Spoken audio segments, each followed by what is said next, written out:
This is the X-Zone Broadcast Network, broadcasting worldwide on broadcast affiliates and satellite program providers, including CNN Broadcast Network, Sirius Satellite Network, Star Media, Good News Radio Network, Angel Broadcast Network, Wiki Broadcast Network, and WPBN TV. For more information on the X-Zone Broadcast Network, visit us at www.xzbn.net.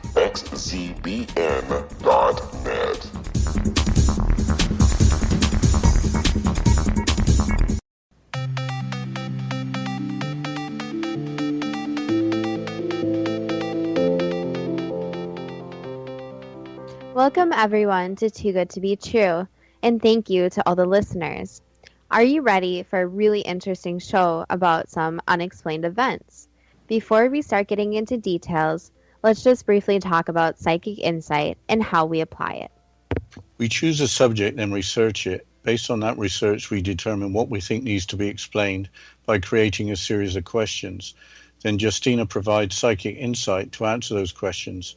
At that point, it is a question of individual belief. Now let's go through the disclaimers. Here are the disclaimers. Neither of us claim to have any expertise in any of the subjects that we discuss. We relate information we find through research and the psychic insight. We are always delighted to hear from the listeners. The show only lasts an hour. We don't have the time to present exhaustive research on any topic. This means that there will be information that we miss. We want to provide a basis for the psychic insight. We don't care if a theory turns out too good to be true, as the show name suggests. We are only interested in finding out more of the truth about topics. Spirit can only relate insight that is appropriate for our time in history. Free will cannot be affected. Only comments that are appropriate for our time can be given through the psychic insight. Much of the subject matter in shows will have already been covered again and again in other shows. We want to look into the subjects in a new, different way and be thought-provoking. We are not good with pronouncing names, and we apologize for this. Another disclaimer for this show is that we will be talking about people who were tragically killed. We want to send our condolences to the families and be completely respectful to those involved. Thank you, Justina. You chose the subject of unexplained events. As we go in chronological order, you were kind enough to let me choose the first unexplained event, which is the Mary Celeste. Why did you choose that story? Was it the Marie Celeste or the Mary Celeste for the name of the ship that was found with no one on board? I grew up believing that the ship was the Marie Celeste, not the real ship, the Mary Celeste. I only discovered that the real ship was actually named the Mary Celeste a few days ago. Sir Arthur Conan Doyle wrote a short story about a ship named the Marie Celeste. Conan Doyle, of course, created the famous fictional character Sherlock Holmes. His short story, published in 1884, was based on the real events of the Mary Celeste. Like the fictional Marie Celeste, the Mary Celeste was a ship found abandoned and adrift in the Atlantic Ocean in 1872. I looked into the original story. Besides changing the name of the ship, Conan Doyle changes the name of the captain, crew, and passengers. In the fictional story, the ship is in almost perfect condition when discovered, with warm food still on the table. All the ship's boats were on board, making Conan Doyle's story more mysterious. Let's not forget about the Marie Celeste in Conan Doyle, and let's concentrate on the real story of the Mary Celeste. I found an interesting article on the website, The Classic Case of the Mary Celeste. The article was originally written by Paul Begg and published in the magazine The Unexplained Mysteries of Time and Space. There are many websites on the subject, as well as numerous books. From those sources, clearly the Mary Celeste had an unfortunate history, even before she was discovered abandoned in the Atlantic. The Mary Celeste, a merchant ship, was launched in 1861 in Nova Scotia. She was a 282-ton brigantine, about 33 meters or about 110 feet in length. Without getting too technical, a brigantine was a sailing ship with two masts. At the time, she was called the Amazon, her original name. Soon after the launch, her first captain fell ill and passed away. Then, on her maiden voyage, she hit a fishing weir off Maine and had to return for repair. A fishing weir is a type of barrier usually at the mouth of a river. While back in dock, she caught fire, and another captain was appointed. On the maiden voyage of the Amazon, she collided with a brig in the Straits of Dover, which is the channel between England and France. A brig is also a sailing ship with two masts but with different sails. The brig sank. The Amazon had to be repaired. A fourth captain was then appointed. This ship seems to be nothing but bad luck, and the bad luck did continue. She was repaired yet again, this time after being pulled off some rocks. She was passed between owners, several of whom apparently went bankrupt. She eventually had United States ownership after being enlarged. She was renamed the Mary Celeste, which is an odd mixture of French and English names. It is almost as if the painter had spelled the name wrong. In the fall of 1872, the Mary Celeste was berthed in New York, ready to take on new cargo and new crew. Captain Briggs was the ship's master and a shareholder in the vessel. He was known as being an intelligent and active shipmaster. The first mate had served with Captain Briggs and was related by marriage. There was nothing to suggest that the officers were inexperienced. Also on board were the captain's wife and their 2-year-old daughter. Their 7-year-old son remained at home to attend school. There were a total of 10 on board, including the captain's family members. The cargo was 1,701 barrels of denatured alcohol bound for Genoa, Italy. Denatured alcohol is normal alcohol with additions to make it poisonous to drink. At the time, it must have had industrial use as well as being cheaper. But let's continue with this after the break.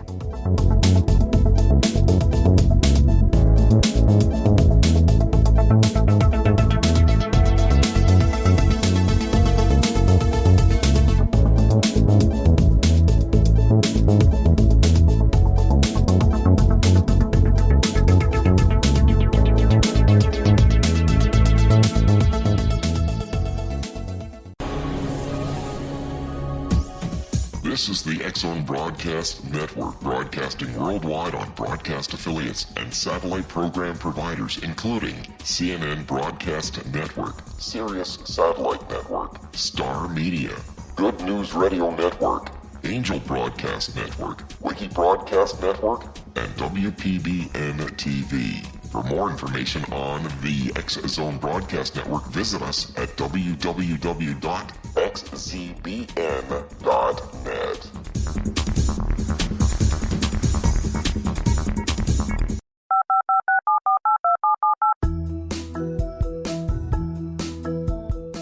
Did you know that when you're on the road with limited data or Wi-Fi, you can still listen to the X-Zone Radio Show with Rob McConnell, The Science of Magic with Gwilda Wiyaka, X-1, Dimension X, Space Patrol, and every minute of the X-Zone Broadcast Network by calling 213-401-0080, courtesy of Audio Now.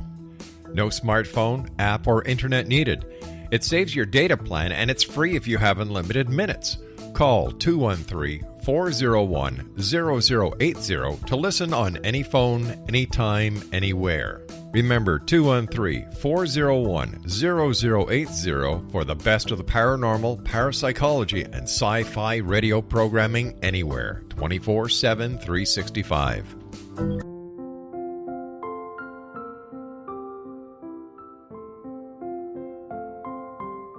I am Dr. Carl O'Helvey, founder, president of a new cancer foundation focusing on evidence-based physical, mental, and spiritual interventions, including natural cancer cures, prayer, meditation, affirmations, nutrition, and other related holistic cancer prevention and cure modalities. These are used in cancer education, research, and financing care. I ask for your help to continue this important work by donating at www.holisticcancerfoundation.com.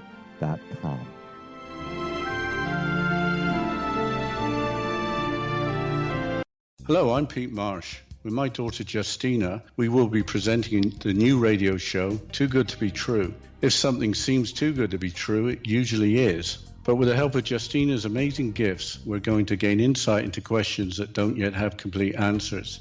Have you wondered who built Stonehenge and for what reason? Why are crop circles found in the same region as Stonehenge and elsewhere? Are crop circles a hoax, or are they created with technologies that we have little knowledge of?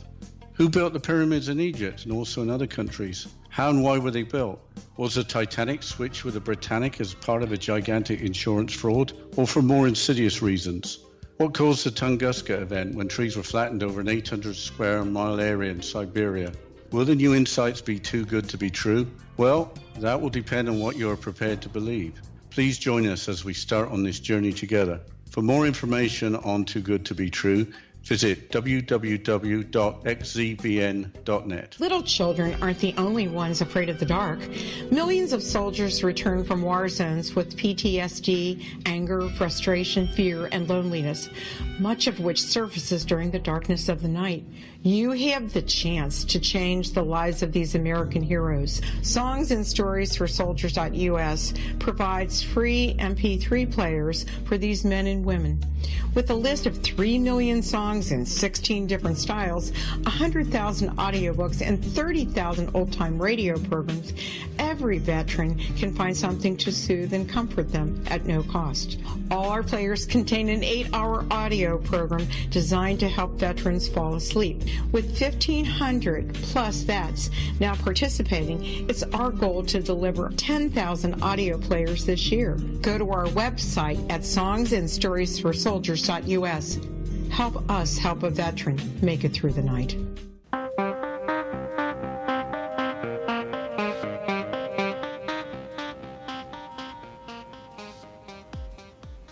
Welcome back to Too Good to Be True. And before the break, we were talking about the Mary Celeste, and I was just talking about the cargo that was 1,701 barrels of denatured alcohol. And I was saying that at the time, it must have had an industrial use as well as being cheaper than the locally produced alcohol. The Atlantic crossing was delayed for 2 days as the ship was anchored waiting out storms. On the 7th of November, the ship pulled anchor and set sail. It was the last time anyone saw the people on board. On the 7th of December, around 1 p.m., one of the crew of the ship, the Dea Gracia, bound for, and I might butcher this name, Gibraltar? Dad, do you want to? Gibraltar. Yep. Sighted a vessel about 8 kilometers, or 5 miles, off the port bow. The Dea Gracia was another brigantine, but with petroleum for cargo. After noticing that the sails were not set correctly and that the ship was listing slightly, the ship's captain offered assistance. These events occurred about 640 kilometers, or 400 miles, east of the Azores. The Azores are volcanic islands 1,360 kilometers, or 850 miles, west of mainland Portugal. So this means that it was about midway between the Azores and Portugal.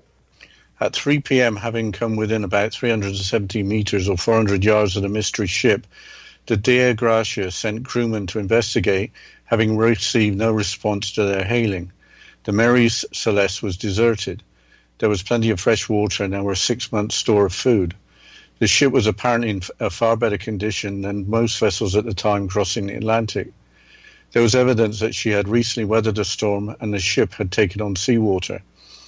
At a later investigation, the second mate of the Dea Gracia mentioned finding a type of depth gauge on the deck and gave the opinion that the ship was abandoned because it was believed that the ship had been sinking. The ship's temporary log had an entry dated back to the 25th of November. A chart showed that the ship tracked until the 24th of November. These were found on December 7th, about 2 weeks later. Among items missing from the ship were the chronometer, sextant, navigation book, and a small boat. A piece of the ship's rail had been removed to launch the boat. The passengers and the crew had apparently abandoned ship, taking with them the means of navigation. Also strange was that their last log position was not in the sight of land, not promising for a successful voyage in a small boat. This seems all rather sad. Had they remained on board, they would have survived. The captain must have thought he was in a desperate situation to put his family at risk in a small boat somewhere in the Atlantic. Why don't we go through the theories? The obvious ones were that the captain thought the ship was sinking and abandoned ship, or thought that the flammable cargo of denatured alcohol was about to explode.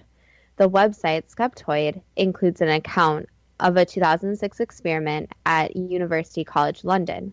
The conclusion was that a minor flash combustion in the Mary Celeste hold, although probably harmless, could have been taken as a warning that the ship was about to explode. That sounds like a rational explanation. I found one reference that suggested that the barrels had been made out of the wrong type of oak. Porous red oak was used and not white oak, which should have been used.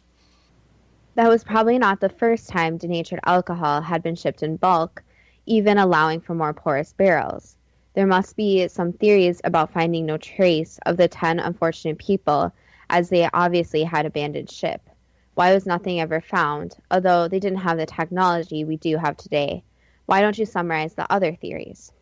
One theory came up at the subsequent investigation that the captain of the crew, Dea Gracia, had conspired to remove the ship's company from the Mary Celeste in order to claim the ship for salvage. In reality, the captain of Dea Gracia was reluctant to claim the Mary Celeste for salvage, as it meant spreading his crew too thinly. This theory was thrown out of court. The action of pirates was another theory, but nothing had been stolen. Abduction by extraterrestrials is another theory, but that doesn't fit the missing boat and the missing navigation equipment. Another theory was that the ship was hit by a waterspout, a kind of tornado at sea. Possibly the captain and crew thought the ship was sinking and abandoned ship. I think that the human factor of individuals reacting to a situation that may have been unique makes the logical explanation very difficult. What eventually happened to the Mary Celeste? The ship ended up being deliberately shipwrecked as part of an attempted insurance fraud. This was in January of 1885 on the coast of Haiti. The valuable cargo that had been insured turned out to be a collection of garbage. Of 3 co-conspirators, one died in poverty and disrepute, another committed suicide, and another went insane. This was an unhappy final chapter for a ship that only seemed to experience misfortune. Let's switch gears now and talk about the second unexplained event, which is Tunguska. Something very big must have exploded, and like the Mary Celeste, I think the story has been largely forgotten. I think I read that it might have been a meteorite, but no impact crater was found. It happened in 1908, so there won't be anyone around who remembers what happened. The BBC website has an article dated the 7th of July 2016 by Melissa Hoganboom. The explosion occurred on the 30th of June 1908 above a forest in Siberia near the Tunguska River. About 80 million trees were flattened by a fireball believed to be 50 to 100 meters or 164 to 328 feet wide. The forest was affected over an area of 2,000 square kilometers or 770 square miles. This was the most powerful explosion of its kind recorded in history. It produced an estimated 185 times more energy than the Hiroshima atomic bomb. Seismic rumbles were even observed 5,400 kilometers or 4,000 miles away in Great Britain. You would have thought that there would have been a massive loss of life, but Siberia includes remote areas. Were there any eyewitness accounts? Yeah, it was in a remote area, of course. The article I referred to earlier includes the following description. The earth trembled, windows smashed in the nearest town over 60 kilometers or 35 miles away. Residents there even felt heat from the blast and some were blown off their feet. Clearly there was a violent explosion with no official reports of human casualties. It is hard to know if anyone perished. However, a reindeer herder reportedly died after the blast blew him into a tree. Apparently, hundreds of reindeer were also killed. What investigations took place? What do the experts have to say? You can't have the equivalent of 185 atomic bombs exploding without questions being asked. Given the size of the blast, there must have been more eyewitness accounts. Wikipedia includes several quotes from newspapers at the time. The following is just one example. This is from the Sibir, which is SIBIR, newspaper on the 2nd of July 1908. On the 17th of June, around 9 a.m. in the morning, we observed an unusual natural occurrence. In the North Kerlinsky village, the peasants saw to the northwest, rather high above the horizon, some strangely bright, impossible to look at, bluish-white heavenly body, which for 10 minutes moved downwards. The body appeared as a pipe, i.e. cylinder. The sky was cloudless, only a small dark cloud was observed in the general direction of the bright body. It was hot and dry. As the body neared the ground, the bright body seemed to smudge and then turned into a giant billow of black smoke, and a loud knocking, not thunder, was heard, as if large stones were falling or artillery was fired. All buildings shook. At the same time, the cloud began emitting flames of uncertain shapes. All villagers were stricken with panic and took to the streets. Women cried, thinking it was the end of the world. Besides the unfortunate herder and hundreds of reindeer meeting an untimely end, life went on as normal. There was a 1905 Russian Revolution that ended in 1907 with political reforms. There would have been upheaval at the time. 1908 was only 6 years before the start of World War I, and less than a decade before the Russian Revolution that marked the end of the rule of Tsar Nicholas. But let's hear about Leonid Kulik. On April 13, 1927, Leonid Kulik discovered the 2,000 square kilometers or 770 square miles of flattened trees in the form of rotted logs. Kulik was on a mission to salvage iron from the expected remnants of a large meteorite. He searched for a crater, but he couldn't locate one.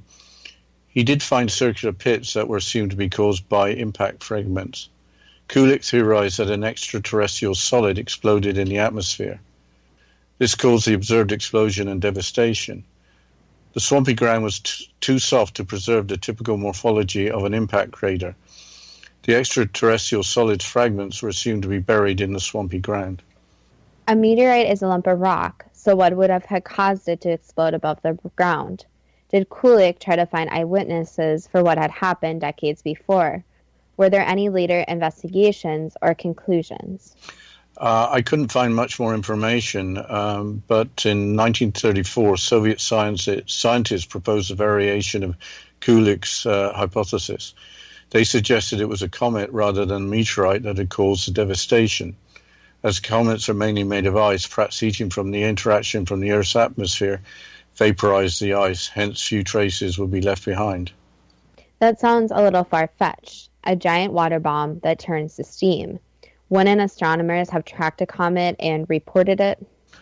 Comets are usually a big deal when observed, so I would agree. A giant water bomb might sound far-fetched, but a nuclear explosion of a possible extraterrestrial origin at a later time between 1945 and 1959 was suggested by a Soviet engineer. But that doesn't explain the eyewitness reports of 1908. Interestingly, the explosion's effect on the trees near the center of the explosion was similar to that of Soviet atmospheric nuclear tests in the 1950s and 1960s. That might be an interesting point, but a nuclear explosion many years later doesn't make sense, given Kulik's findings in the 1920s. Are there other theories? In 1973,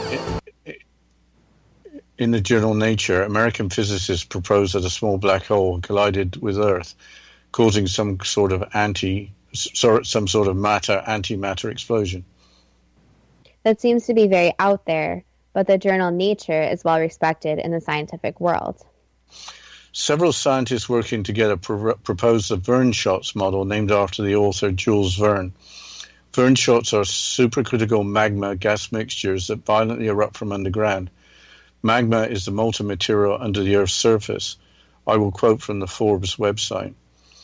Areas with a thick crust or composed of hard rocks, magmatic intrusions, and gases tend to build up pressure until the cover is shattered to pieces. Hot gases would escape then into the atmosphere, causing a visible explosion. That seems to be another theory that's hard to believe. Yes, the most accepted explanation is the impact of a natural extraterrestrial object, either a meteorite or a comet. Accounts of a series of sounds like artillery shells suggest explosions followed impact. What other theories are there? I'm buying into the meteorite theory, and I'm happy that it landed in the middle of nowhere. The ocean might have been a better place as long as there weren't any whales or ships in the way. In 2007, Luca Gasparini and his research team at the University of Bologna proposed that a small lake, Lake Checo, was actually the impact crater. Lake Checo is unusually deep for a region with shallow ponds. The shallow ponds are formed by surface melting of permafrost. Lake Checo is 700 meters long, 364 meters wide, and about 50 meters deep. We'll have to continue discussing this topic and what happened in the theories after this break.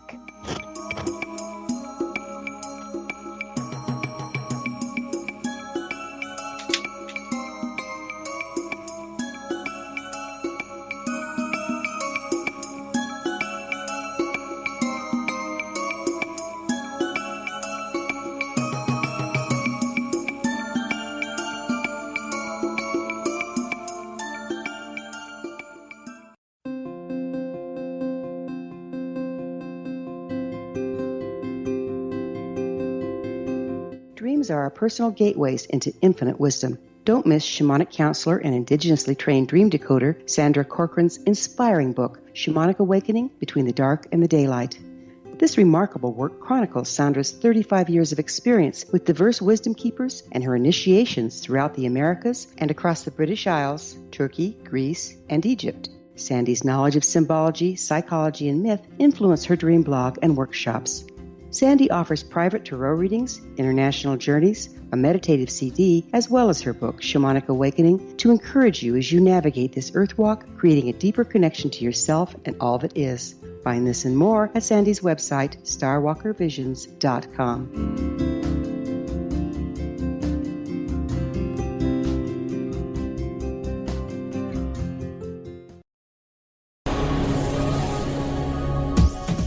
This is the X-Zone Broadcast Network, broadcasting worldwide on broadcast affiliates and satellite program providers, including CNN Broadcast Network, Sirius Satellite Network, Star Media, Good News Radio Network, Angel Broadcast Network, Wiki Broadcast Network, and WPBN TV. For more information on the X-Zone Broadcast Network, visit us at www.xzbn.net.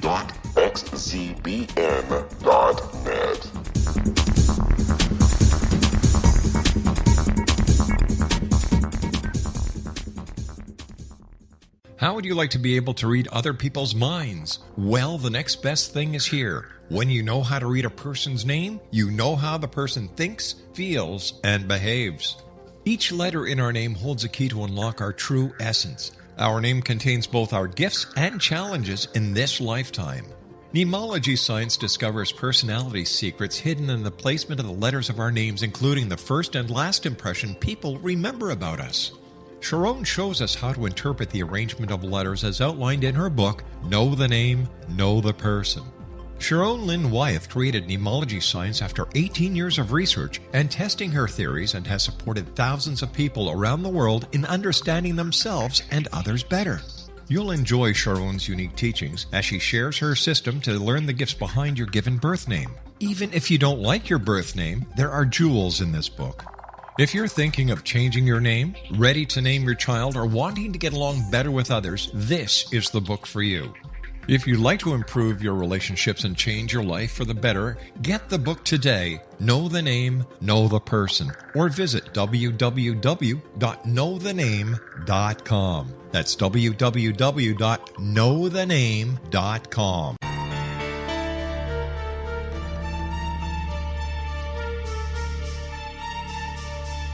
Hello, I'm Justina Marsh, and with my dad Pete, we are going to present a new show called Too Good to Be True. Together, we are aiming to discover more truths about this world and beyond. Do you have unanswered questions about the world?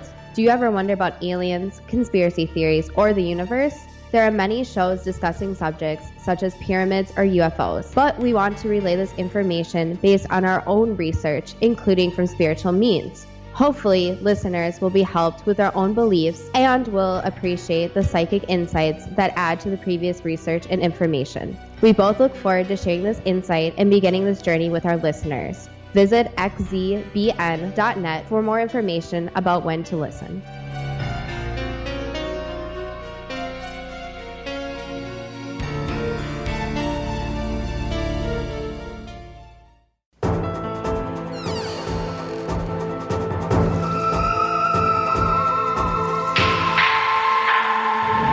Welcome back to Too Good to Be True. And before the break, we were talking about Lake Checo and a little bit about this possibly being the impact crater. So, Dad, can you please continue on this? Sure. I was just given the dimensions. I'll give them in U.S. units now. Lake Checo is 2,323 feet long by 1,194 feet wide and about 164 feet deep. There's also no record of Lake Checo existing before 1908, but that might be due to the maps not being complete at the time. If they found part of the meteorite at the bottom of the lake, then this could be case closed. I still think this was a meteorite. I agree, and that but the massive air blast is fascinating. Let's move on to the third and final unexplained event, for which I've seen a lot of coverage lately. The video of this event is on YouTube and has over 3 million views. I think the strangest part of this event is that people can actually watch the events unfold.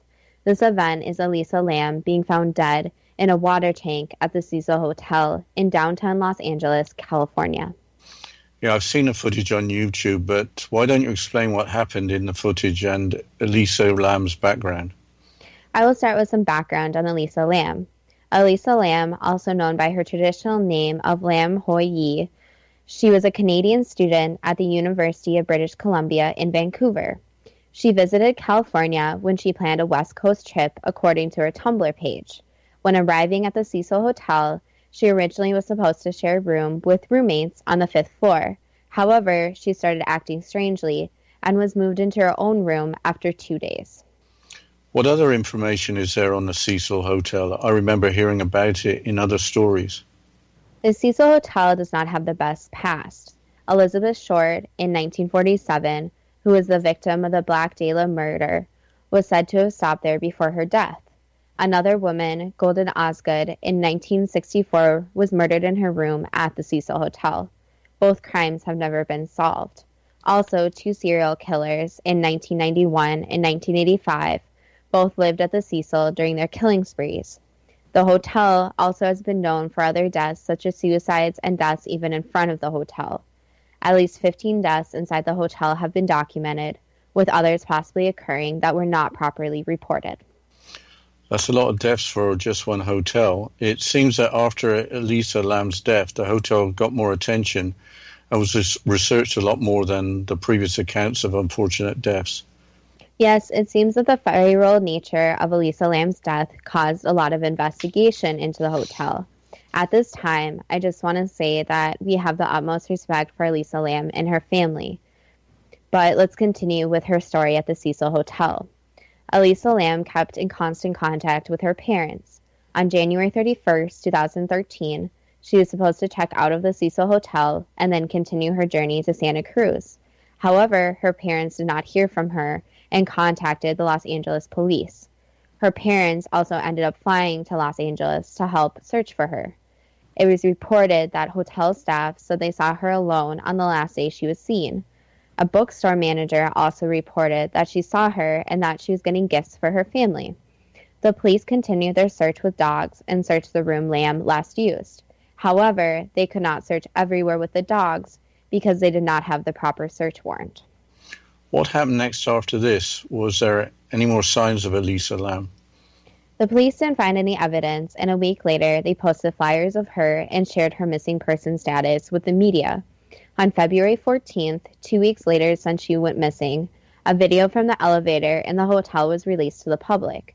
This video quickly went viral because of her strange behavior in the video. Without watching the video, can you please provide a summary of the video? Yes, I will do my best to describe the video. I would recommend that people watch the video themselves. During the video, Elisa Lam is seen going in and out of the elevator. She also pressed many different floor buttons. The elevator doors opened during the whole process. She also seems to be hiding in the elevator from someone outside the elevator and peering into the hallway. She is also seen rubbing her forearms, rocking, looking around, and also backing against the wall. The elevator door eventually closes, and that was the last time she was seen. What did people say about the video? With so many people watching the video, there must have been a lot of comments and speculation of what had happened before and after the video was taken. Yes, many people had their own theories. Some people said that she possibly became possessed by something dark. Other people said she was playing the elevator game, which is a Korean urban legend game. This is a game where a person goes in an elevator with 10 floors or more, rides it alone, and visits different floors in a specific order. It is said that this takes people to an alternate reality. Players are not to trust anyone they see. That's an interesting theory, but it seems kind of far-fetched. What other theories have there been? We still haven't heard the full story about what had happened to her. I'll get to the final police report soon. Let's continue with specific theories. Some other people have said that she's trying to escape from someone that was following her, and this explains why she acted so strangely in the elevator. Some other people have suggested that she was under the influence of drugs, such as ecstasy. Her family stepped forward and said that she was previously diagnosed with bipolar disorder and was on 4 medications to treat this. With her background of having bipolar disorder being released, the theory also appeared that she may have had a psychotic episode. Going back to the video, has the video been proven to be true or made up? We discussed previously how it's very hard to know about video and images these days, if they are the originals or have they been changed. There has been speculation that the video has been changed. The timestamp on the video is not clear, and parts have been said to be removed or slowed down. This could have been done for a number of various reasons, but this also could mean that not all of the video footage is the same as the original. Now that we have that background, was Elisa Lam ever found? Did the police discover what had happened to her? There were follow-up events after the video footage was released. The hotel started to have low water pressure in their rooms. Some hotel guests also claimed their water was strange in color and smell. Employees on February 19th went to investigate the water issues. The roof of the hotel had 4 1,000-gallon water tanks that were connected to the city supply that provided water to the hotel. We just want to say that the following information is obviously unpleasant. We will just give a brief overview. The body of Elisa Lam was discovered in one of the water tanks. The tank was drained and the body was removed. Her body went through an autopsy, and the cause of death was said to be accidental drowning with bipolar disorder as a significant factor. Her watch and room key were also found with her. There is no evidence of physical trauma to her body. Toxicology tests were performed, and metabolics and traces of prescription medicine she took were found. However, there has been controversy around the toxicology and autopsy reports. The story doesn't seem to stop there. How did she get into the water tank? What happened to her between the video and finding her body? How did nobody notice her get onto the roof? Yes, there are many unanswered questions. The doors and stairs to access the hotel's roof are locked. Staff members have passcodes and keys, but if someone tries to force their way to the roof, alarms are supposed to go off. It was said, though, that the fire escape could have provided a way to the roof. It also was said that 2 of the lids of the water tanks could have possibly been open while she was staying there. However, it's unknown if Elisa Lam could have gotten into the tank by herself. The tanks are 4 by 8 foot cylinders that are propped up on concrete blocks. There are no ladders to climb on the outside of the tanks, and the heavy lids would be hard to pull once inside the tank. What about her other belongings? Were they found in her room? Most of her belongings were found in her room, but her cell phone was never found. It was said it was possibly stolen around the time of her death. Also, there is a tie to a movie made in 2005 called Dark Water. After Elisa Lam's death, many people made connections between the movie and her strange death. This movie is an American remake of a Japanese film of the same name. The original story was based on a short story by Koju Suzuki about a mother and daughter moving into a rundown apartment building. In the story, the elevator is not working correctly, and the water starts turning strange colors. In the movie, the strange water was traced to a rooftop water tank. In the tank, they find a body of a girl who was reported missing a year before. I think it's time to ask the questions for the psychic insight, starting with the first event, the Mary Celeste. Why did Conan Doyle write the short story about the Marie Celeste? Was it supposed to be to deflect readers from real events? It was supposed to hide some of the underlining meanings and still get the points across without being completely blunt. Was the name the Mary Celeste a painter's mistake? No. Was the Amazon, later named the Mary Celeste, so unfortunate with its series of misadventures that included collisions, fire, abandonment, and deliberate destruction? It was chosen to be that way, so as parts of the events unfolding. So what happened to the Mary Celeste was meant to happen. Correct. How can non-living things be associated with bad luck or with good luck? So one, different spirits can sometimes be more attracted to certain objects, which makes them good or bad. Also, some objects suck up the energy of where they have been, and this energy is carried over. Did the captain and crew of the Dea Gracia conspire to claim the Mary Celeste as salvage by getting rid of the passengers and crew? No. Did pirates board the Mary Celeste and take the passengers and crew off the ship? No. Was there a minor explosion of the denatured alcohol that the captain thought was the start of an explosion that would destroy the ship and anyone aboard her? No. Was November the 25th, 1872, the day that the Mary Celeste was abandoned? Correct. Did a waterspout or some other natural occurrence convince the captain that the ship was sinking, so he ordered abandoned ship? There was damage to the ship, and that's when people abandoned the ship, so yes. So it was a natural event that caused the abandonment? Correct. What was the natural event? You mean what happened to the boat? Yes. There was damage from the boat from its sailing. So basically, it got stuck and hit some rocks, and this caused damage, and then the people bailed overboard. So they thought the ship was going to sink? Correct. Was the denatured... Was the denatured alcohol stored in barrels made of the wrong type of oak?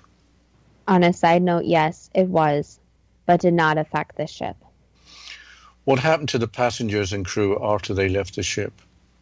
They ended up going and trying to find land, but the problem was that not all of them made it there, and the ones that did not get rescued in time. Why was no trace ever found of the small boat with the 10 people on board? Because they were searching the wrong spots for the boat and were actually in the wrong location. So if the search boats went in the right location, some of the survivors may have been able to be saved. So the information got communicated incorrectly, so that the people were never found and the debris was never found. So where did their small boat end up? On the coast of Portugal or somewhere else?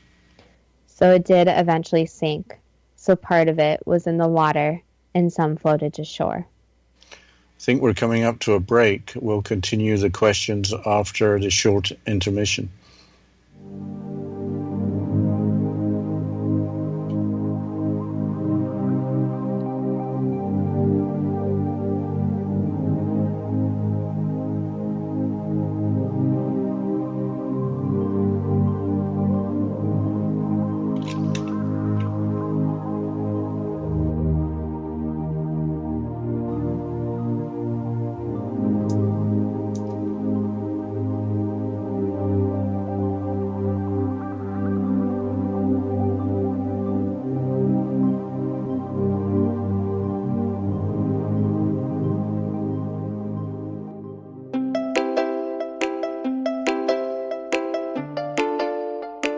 Are you curious? Do you want to learn more about how the world works and have fun at the same time?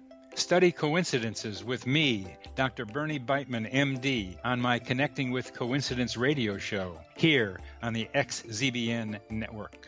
Listen to Jungians theorize, statisticians randomize, true believers evangelize, while I categorize. I dance to the rhythm of coincidences. People who experience me see more of them. Maybe something on the show matches a thought in your mind. Let us know. Expand your mind to the weirdness happening around you. Synchronicity spoken here, there, and everywhere. For more information, put Connecting with Coincidence in your search engine and find my website, my social media sites, and my blog.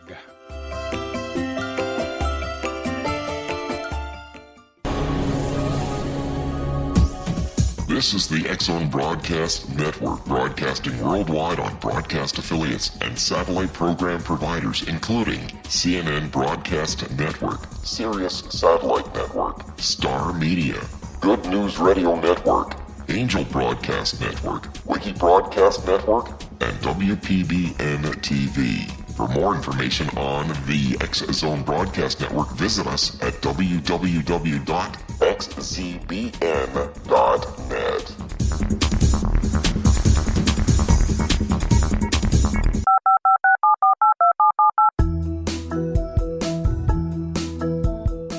Did you know that when you're on the road with limited data or Wi-Fi, you can still listen to the X-Zone Radio Show with Rob McConnell, The Science of Magic with Gwilda Wiyaka, X-1, Dimension X, Space Patrol, and every minute of the X-Zone Broadcast Network by calling 213-401-0080, courtesy of Audio Now. No smartphone, app, or internet needed. It saves your data plan, and it's free if you have unlimited minutes. Call 213-401-0080 to listen on any phone, anytime, anywhere. Remember 213-401-0080 for the best of the paranormal, parapsychology, and sci-fi radio programming anywhere, 24/7, 365.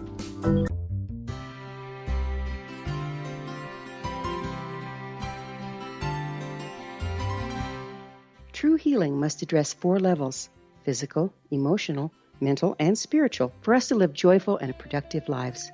We tend to treat 3 of the 4, leaving the spiritual languishing. If you're tired of the same dysfunctional patterns cropping up in your life, Soul Balancing is for you. Trixie Phelps, owner and founder of Soul Balancing, is a naturally gifted energy healer trained in numerous esoteric forms, including shamanism. Trixie has created a powerful modality that safely and effectively clears your energetic field. A Soul Balancing session can remove interference, heal trauma, and restore your hope. Contact Trixie for a life-changing long-distance session today, www.soulbalancing.world.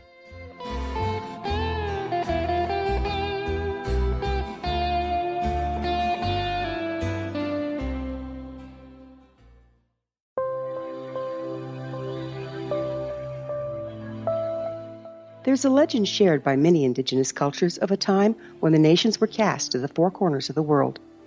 Each nation was given a body of sacred knowledge that held a different portion of the truth to preserve. True reality could not be known until all the nations reunited, combining the information. If a single one was missing, the world could not be reborn and darkness would prevail. The Science of Magic Radio is dedicated to reuniting the sacred knowledge. With the understanding, none of us has all the answers, but together we can open new perceptions and possibilities. Through our combined vision, the world can be reborn into a place where darkness no longer prevails. Join me, Gwilda Wiyaka, and the Science of Magic daily on the X-Zone Broadcast Network, xzbn.net, or visit us at thescienceofmagic.net.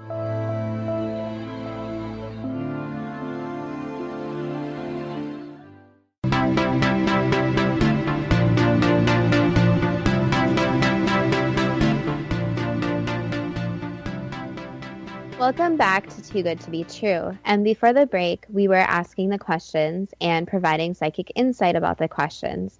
And we were on the first unexplained event of the Mary Celeste. So, Dad, can you please continue with the questions? Sure.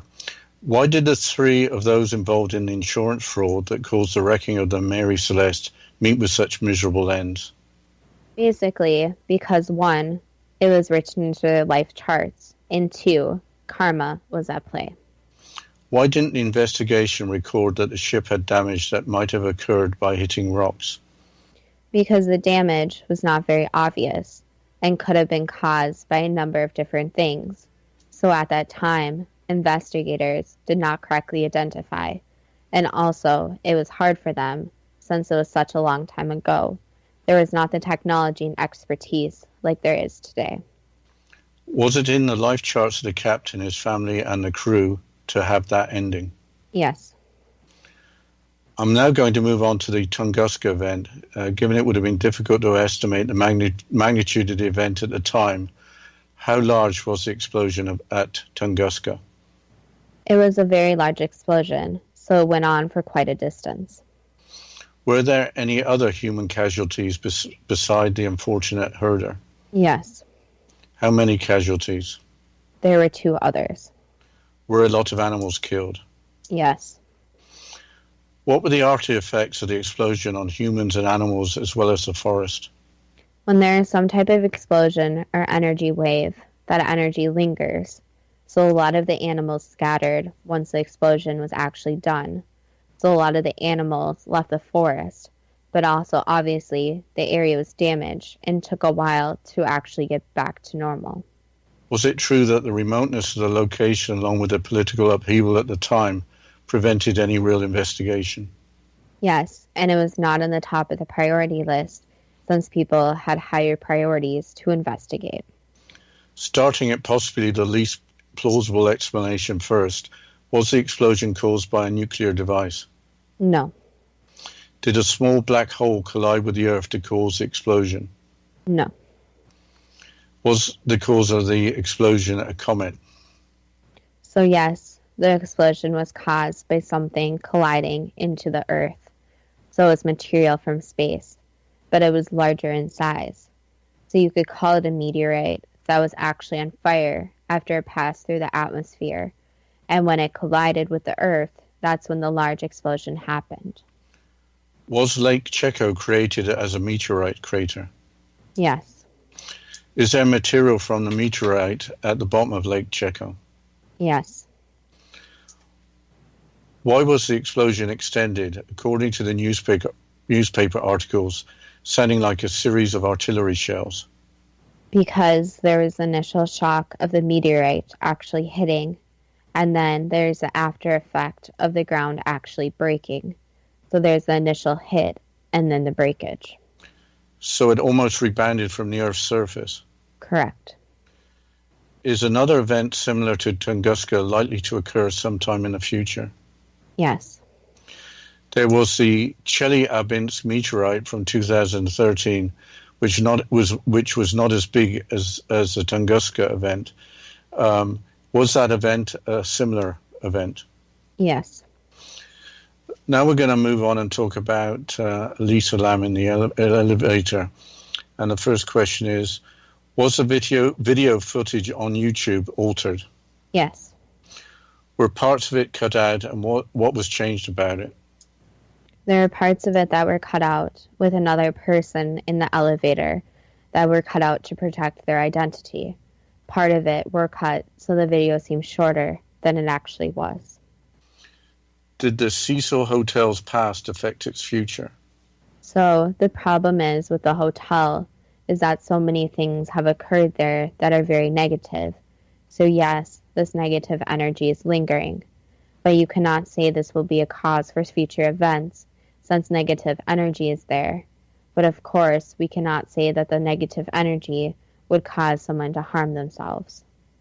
Why did so many deaths occur in the Cecil Hotel? The first reason is because of its location. So the location is ideal for many people since they were in LA. But a lot of people who go there with expecting one thing and end up with something different. So first, it was location. Second of all, the hotel was cheap for one. And two, it attracted many people who wanted to be isolated because of, you could say, the eerie nature of how the hotel was designed. What was Elisa Lam doing in the footage from the elevator? So the problem is there are multiple things going on with her, which makes it more complicated. So there were issues with her mental health at the time, and she was also being followed by someone. So she had this extreme paranoia, but in a way, she had a reason why she had this paranoia. Was she possessed? No. Was she playing an urban legend game? No. Was she under the influence of drugs besides her prescription drugs? She was on her prescription drugs, yes, but not under the influence of other drugs, no. Was her behavior because of her bipolar disease? She did have issues with her mental health that were triggered, so yes, her mental health was triggered. What was she looking at outside the elevator? The person. Why was she pressing so many buttons? In her mind, she was trying to escape, and she thought if she kept pressing the buttons, the elevator would move quicker. How did she get to the roof of the hotel? She did use the fire escape. How did she get inside the water tank? So this is where the story gets more complex, since when she went up to the roof, basically it was to escape the person who was following. She did get followed. As you know, with psychotic breaks or with issues, they sometimes get extreme strength or extreme abilities. So to get into the water tank, she was one, trying to climb into it and remove the cover, but she did have assistance getting into the tank. So the combination of her trying to hide and she had assistance. Assistance from a person that was trying to harm her? Harm her, yes. Where did her cell phone go? That was stolen. Was it stolen by a random person? No, by the person who was there. So the cell phone had more evidence. So that is why the evidence was destroyed. Did anything else happen? Someone did pull the cover over the water tank, so she had no chance of escaping. What is the relationship between Elisa Lam's story and the movie Dark Water that came before it? So the problem with this is that it was a coincidence, but a very close coincidence. So basically, someone did have this made-up story in their head before Elisa Lam's disappearance, but there's no connection between them making the movie and actually her disappearance. Were any of the employees of the hotel involved? No. This is the final question. Why are so many people so interested in strange deaths such as this one?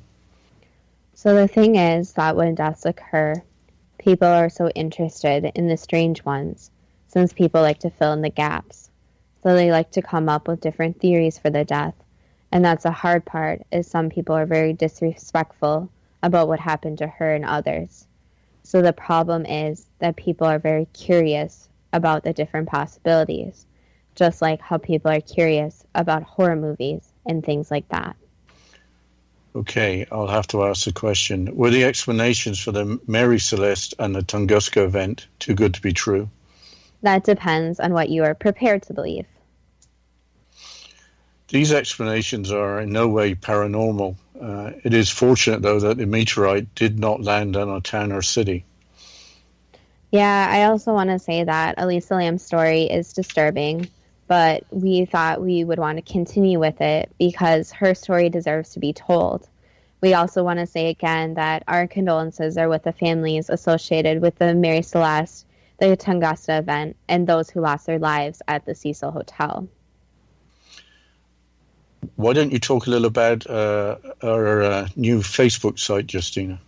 Yes, so for all the listeners out there, we actually just made a Facebook page for all the listeners to come contact us, interact with us, and we're hoping in the future to actually have interactive polls and different topics about what you want to hear next or any feedback you have about shows. So you can go into Facebook and you can type in Too Good to Be True, and you'll see our pictures there and a little description about our show, and you'll be able to go there and get links to our videos on YouTube and just interact with us. So we'd love if you go and like our page and follow us there. And of course, as we always say, we'd love to hear from the listeners, and we would love different suggestions for the future and even discussion about the 3 different unexplained events we discussed today. Yeah, it'd be nice to have a more, cheerful subject to talk about next time. But however, I think it was important to try and tell these stories from the psychic perspective and give people food for thought. One takeaway for me in particular was that mental illness is very sad and not really understood. And if Elisa had a broken leg, I think her treatment would have been far different. Yeah, and I also want to say that when we do discuss that the lives that were lost, we always want to be completely respectful to the families.